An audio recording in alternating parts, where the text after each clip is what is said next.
Fortescue Metals Group will be the world's first heavy industry company going green, and we do what we say we're going to do. Andrew Forrest has been at the frontier of Australia's fledgling green hydrogen industry, with a lofty promise of producing 15 million tonnes by 2030. Unlike traditional hydrogen, green hydrogen is created without the use of fossil fuels. Yes, we've got 3 projects rolling now, one in Phoenix, Arizona, 2 in Australia, green hydrogen and electrolyser, and green iron in the Pilbara. Green hydrogen is a key pillar of the federal government's energy plans. The Treasurer announced incentives to spur on production in the May budget as part of its Future Made in Australia package. If you think about that $22.7 billion that we're investing over the course of the next 10 years, the majority of that is production tax credits for renewable hydrogen and for refining and processing critical minerals. Now Fortescue has announced it will slash hundreds of jobs, and there are reports that it could also fall short of its 2030 green hydrogen target. What we have yet again is a decision being made that is going to punch an enormous hole in Labor's energy plan. We cannot, as a nation, put all our eggs in one basket. Andrew Forrest joins me now from Perth. Andrew Forrest, welcome to 7:30. Thank you, Sarah. Now, you didn't just learn, of course, that green hydrogen is very expensive to produce. So what's changed to make you postpone your target of 15 million tonnes of green hydrogen being produced by 2030? Basically, Putin rolling tanks over the border in that terrible invasion, all the meltdown in the Middle East, it's let off the leash. All the menial characters of the fossil fuel sector, Sarah, who are people who've just pushed fossil fuel and nothing else, masquerading as energy companies, that has had a real impact on the demand for hydrogen, but also, conversely, it's driven up energy prices worldwide. And of course, green hydrogen is a function of low-cost energy. Where we have low-cost energy, we're continuing. But hydrogen, fortunately, isn't just a function of being able to make shipping fuel, make green iron with it. We can also use it for fertiliser. But first of all, we're going upstream in our commitment to green hydrogen, getting the cost of electricity down exactly like is required by every punter in Australia, Sarah. The cost of energy is high. It's being forced on us around the world. It's because we have relied on fossil fuel. If we can get off that reliance on fossil fuel and push more energy into the market, which will be Fortescue's job, we'll be able to bring that price of energy down. Now, you always say that in the energy transition, targets are very important. Do you have a new target for your production of green hydrogen? Sarah, yes, look, certainly, but it isn't going to be just green hydrogen per se. It'll be green fertiliser, which we're supporting with the largest fertiliser company which exists in North Africa. It is a huge company which gets all its ammonia, which is a function of hydrogen, from the most disgusting process possible, which is the burning of fossil fuels.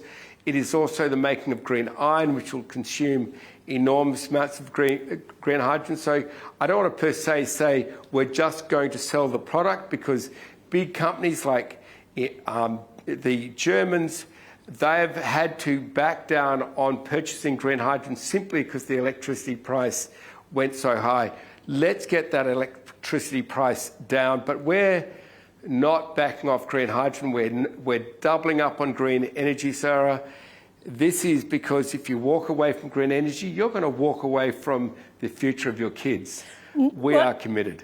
Nonetheless, this is a change. I understand that you are have been forced to respond to changes to global changes. I understand these are not all of your own making. However, it's important to understand what the shape of the business is now. So just in terms of your own targets, what does this tell us about the government's plans for hydrogen?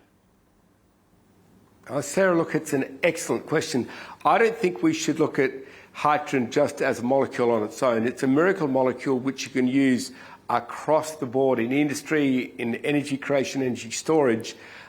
So I think what the government is encouraging is economic growth, is employment, and of course the proliferation of green energy, because only that will get many eggs into the basket. Only that will allow us to diversify away from fossil fuels, which we've seen is at the whip hand of people like Putin. We've got to diversify away from that. So what I am most excited about is not that our green hydrogen projects might have gone from 5 to 3. I think that's a little menial, Sarah, myself. What is way more important is that 2 of those projects in Australia, 1 is overseas, but that technology and that fuel has led us to big public-private partnerships to supply Europe with green fertiliser, with green electricity. We've had those discussions. We have the agreements with the governments of Morocco. We're developing agreements with the governments of France, Netherlands, Britain, Italy, Germany to send that part of Western Europe green. We're working now closely let me just come in for China to make green metal. Let me just come in for a sec, if I may, just to help people understand this, because these are complex ideas. I'm trying to understand how the decision to postpone your target for the production that you had been spruiking for some time, how this reflects on the government's policy to commit to subsidies for green hydrogen. What does it tell us about how realistic those plans are? So, Sarah, there's no green hydrogen without very competitive cost of electricity. So to back in the government, we're diversifying upstream. It's been a big mistake to say this, that the layoffs which we've had to make to simplify this business, to streamline this business, which I find personally heartbreaking, the worst part of my job. But it's a big mistake to say they're correlated somehow with us investing our upstream into green electricity. The governments know around the world, but no one has the advantage we have in Australia of so much sun and so much wind, that green hydrogen is our future. We'll go a long way towards eliminating the fuel which will eventually destroy all biologic life, which is fossil fuel. Remember, it's not rising in a straight line. That pollution is rising incrementally. That increase is accelerating. And what the government is doing is saying, well, we recognise that Australia's got massive natural advantages. It's like sitting on huge oil fields with abundant, infinite, if you will, sun and wind. It's as close to infinite as you'll ever get. That can spurn green hydrogen as a fuel, but it can also spurn green hydrogen to make green iron. Now, that is, if that rolls the way it could, Sarah, that will be the biggest industry, the biggest single economic driver in Australia, many times bigger than the iron ore export industry. Let me ask you green fertilizers. Let me ask you this, because you're describing all the potential for green hydrogen. I guess people's question is, what is the timetable under which that ambition is going to be realised? But let me ask you this question. The government under the Future Made in Australia is offering a subsidy, $2 for every kilogram of hydrogen produced, the idea being to stimulate the private sector.